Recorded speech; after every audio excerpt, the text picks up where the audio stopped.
reasons why you would want to make your own version of an existing song. You could get noticed based on the popularity of the original work.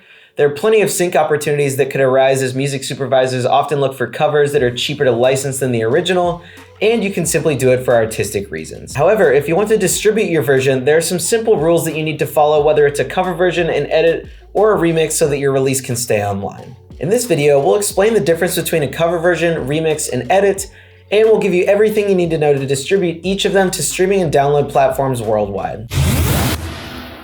Your version of an existing song is considered a cover version if it is a faithful rendition of the song. What does that mean? Faithful rendition means you did not change the lyrics, you did not change the melody, and you did not change the basic arrangement, such as the verse or chorus. The good news is that it's relatively easy to distribute a cover version. However, there are some rules that you absolutely need to follow in order to adhere to all the copyright laws. It's very important to know where the original songwriters are from. For legal reasons, you will need more authorizations if they are from the US. If the original songwriters are from anywhere other than the US, then you're good to go and you're ready to distribute your cover version worldwide. It is very important to note that you will need to be careful when registering this release with your distributor so that you don't step on any toes or infringe on any copyrights. Make sure to fill in the composers, lyricists, and publishers of the original song in the corresponding fields when you enter the track information, like we're doing here within the iMusician platform. You can find this information on the websites for collection societies like Songview or Suisa, for example. Simply enter your track name and look up the contributors' names. Don't forget to mark your cover song by toggling on cover version here on the track info.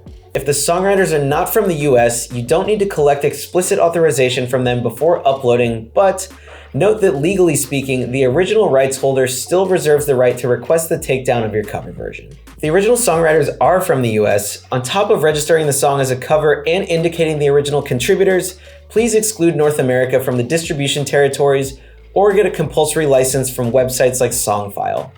Now, cover versions are often confused with edits, but it's important to note the difference between the two, as it often doesn't require the same amount of effort to distribute an edit.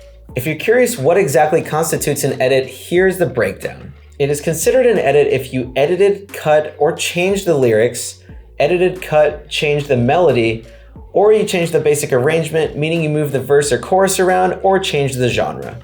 If your version meets any of these criteria, then you are indeed creating an edit, and you will need to get permissions from the original rights holder in order to distribute your version with us. Now onto remixes, which is a popular type of release for many of the musicians who distribute with us. Your version is considered a remix if it aligns with any of the criteria that we mentioned for an edit, and you use parts of the original recording. Remixes are very hard to clear because you need to get permission from the rights holders of the master rights for the use of the recording, which is usually the original performers, and the rights holders of the composition for the editing of the original composition, which is usually the original songwriters. You can find those on the same database as we mentioned before, Songview and Suisa, and we have linked both of those in the description below. And there you have it, a quick rundown of how to distribute a cover version, edit, or a remix. I know that was quick, but if you have any questions, drop them in the comments below and we'll get back to you ASAP. And if you haven't already, hit that subscribe button, as we'll have many more tips, tricks, and tutorials coming at you right here on this YouTube channel. We'll see you next time.